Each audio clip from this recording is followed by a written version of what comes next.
তো বন্ধুরা, মাতা সম্বন্ধে আপনাদেরকে জানিয়ে দেয় মাতা কে। মাং মানে ধাতু থেকে মাতা শব্দটির উৎপত্তি হয়।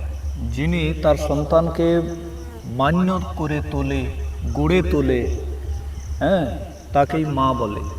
হতে পারে তার স্তন থেকে, দুধ থেকে তার শরীর নির্মিত হয়েছে, স্তন্যপায়ী যারা, হতে পারে তার দ্বারা তার শরীরের নির্মাণ হয়েছে বা বৌদ্ধিক বিকাশ হয়েছে, তার দ্বারাও সে মা হতে পারে।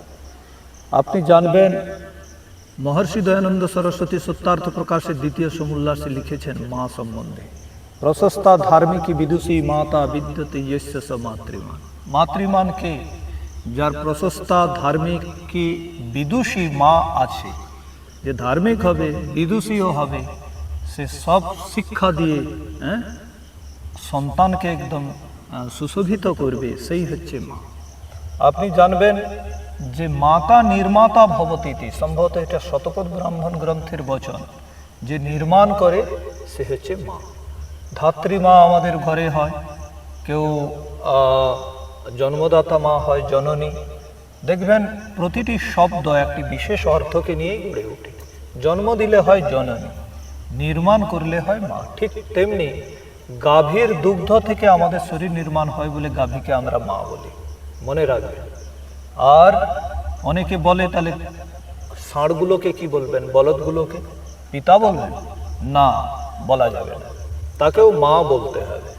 মাতা এমন একটি উপাধি, এমন একটি পদ, সেই পদে যে আসীন হবে তাকে গোমাতাই বলতে হবে, গো পিতা বলা যাবে না। আপনারা জানেন একটি ব্যবহার, যেমন রাষ্ট্রপতি, রাষ্ট্রপতি প্রতিভা পাটিল, রাষ্ট্রপতি বর্তমানে যে আদিবাসীটা আছে জানবেন, তো রাষ্ট্রপতি একজন মহিলাও হয়ে যাচ্ছে। কেন? তাকে রাষ্ট্রপতি বলা হয়নি? এটা একটা পদ, এই পদে পুরুষ হোক মহিলা হোক যে বসবে তাকে রাষ্ট্রপতিই বলা হবে। ঠিক তেমনি এই মাতা এমন একটি পদ, এই পদে, এই সম্মানীয় পদটিতে যে বসবে সেই তাকে মা বলা হবে, সে পুরুষ হোক সে স্ত্রী হোক। তাহলে আপনি বলবেন যে এই বলদ আমাদের কি উপকার করে, ষাঁড় কি উপকার করে? ষাঁড় বলদ গোমূত্র গোময় দিয়ে উপকার করে, তার পরিশ্রম কাজে লাগে, সে লাঙল টানে, সে হাল টানে, তার অনেক কিছু কাজে লাগে, তাই তাকেও আমরা মা বলি। ঠিক তেমনি গো দুগ্ধ দিয়ে যে পরিপালন করে, আমাদের শরীরের বিকাশ করে, তার ঘি, দুধ, দই, মাখন কোনটা লাগে না, প্রতিটির আয়ুর্বেদিক মানে গুণসমৃদ্ধ এবং প্রতিটি আমাদের শরীর বিকাশের জন্য খুব উপকারী, তাই তিনি মা। বুঝতে পারলেন বন্ধুরা? সবাইকে নমস্কার।